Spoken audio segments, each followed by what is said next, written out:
La Phoenix at saka Magnolia yung first game nung Sunday. Okay? So makikita na natin na nagkakaroon na ng rhythm itong Magnolia. Kumbaga bumabalik na yung kanilang swag. Nakapanalo na, so definitely nagtutuloy-tuloy na.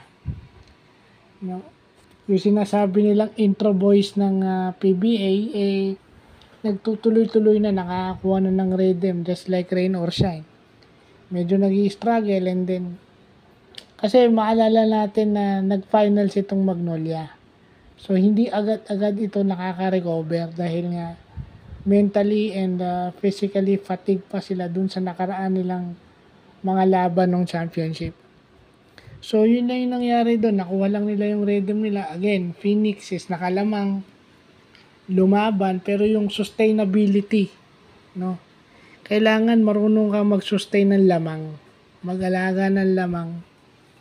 Yun yung hindi nagagawa na, as a young team, para sa akin as a young team, yan yung dapat na, yan yung paulit-ulit na tinuturo ni Coach Jamaica na medyo nahihirapan yung kaniyang mga players na i-sustain. Kasi wala pa nga itong champion, hindi pa nga ito nakakarating ng PBA finals eh. Yung nag-coach sa kanila si Coach Topex, nakarating sa playoffs, at ito without Jonathan Williams. So iba talaga yung may finals experience. Nakakakuha na ng rhythm. Ibig sabihin, nabigyan na ng buwelo tong Magnolia kaya nagsisimula ng manalo.